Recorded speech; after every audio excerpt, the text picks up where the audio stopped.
Que serait l'image sans le son? Bienvenue sur Watch Mojo français, et aujourd'hui nous faisons le top 5 des faits incroyables sur le bruitage au cinéma. Nous publions de nouvelles vidéos chaque jour, alors abonnez-vous et activez la petite cloche pour votre dose quotidienne de Watch Mojo. Le premier film sonore est Le chanteur de jazz, sorti en 1927. Blue sky, smiling at me, nothing but little blue sky, do I see.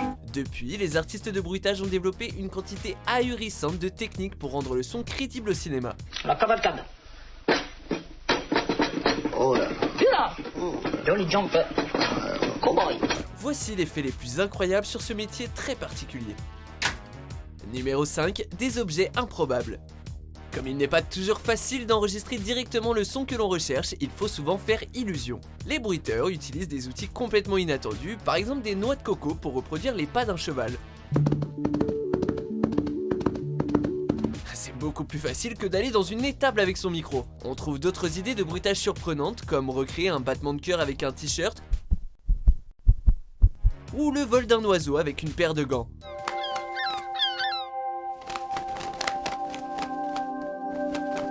Et pour recréer des sons imaginaires, les artistes doivent faire preuve d'encore plus de débrouillardise. Vous savez d'où vient le cri du balrog? De Parpaing, tout simplement.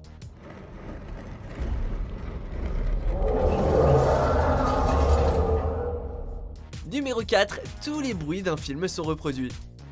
Le bruitage se fait en post-production après l'assemblage du montage vidéo, mais le gros du travail survient lorsqu'il faut doubler le film en langue étrangère. Et tu connaîtras pourquoi mon nom est l'Éternel.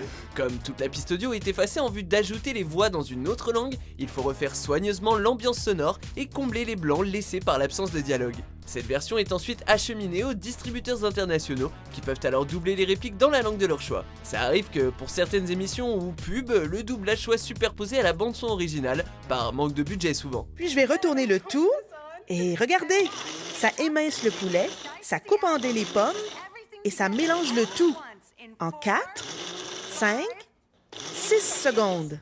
Vous imaginez un film en entier comme ça? Le cauchemar! Numéro 3, le plus gros du travail se fait dans une seule pièce. Bien que les films soient souvent tournés dans des studios gigantesques, le bruitage est habituellement fait dans un seul petit studio. Un écran sur le mur permet de se synchroniser avec l'image et le bruiteur déplace son micro partout dans la pièce pour enregistrer ses bruits. Partout où je marche ici, il y a du bruit. Comme dans un studio de musique, le fait de travailler dans un environnement stable et contrôlé permet d'obtenir une homogénéité dans les sons et de bâtir un univers sonore cohérent. J'ai besoin d'un vélo, tu vois, j'ai pas toujours un vélo sous la main, donc... Évidemment, le studio est rempli d'objets divers et de types de planchers variés qui permettent d'obtenir tous les types de sons. À l'occasion, les bruiteurs iront enregistrer à l'extérieur, par exemple pour obtenir des échos impossibles à reproduire dans un espace restreint. In this natural environment that was very similar to the environment that he is in the movie. Numéro 2, un ou deux bruiteurs, pas plus. Généralement, il n'y a qu'un seul artiste qui s'occupe du bruitage. Bien que certains effets nécessitent plusieurs personnes, comme pour reproduire l'ambiance d'un restaurant, la grande majorité des bruits sont effectués par un seul bruiteur, parfois deux.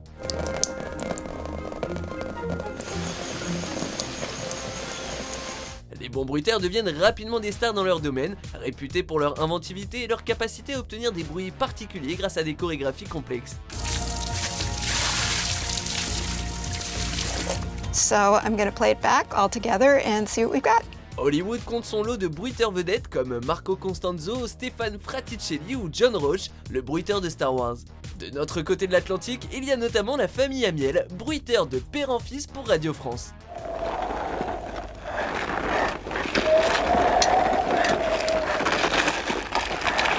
Numéro 1, le premier Foley artiste.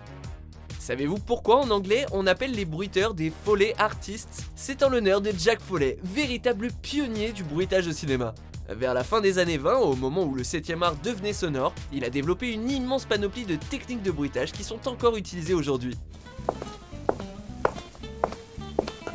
Il était notamment le spécialiste des bruits de pas et pouvait imiter la démarche de toutes les stars de l'époque, comme Marlon Brando ou Rock Hudson. Hold on, man. Il estimait avoir marché plus de 8000 km dans le studio au cours de sa carrière.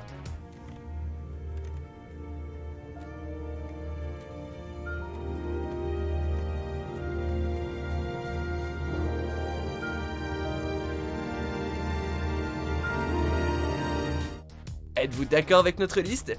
Connaissez-vous d'autres faits incroyables sur le bruitage au cinéma? Pour plus de vidéos publiées chaque semaine, n'oubliez pas de vous abonner à Watch Mojo Français.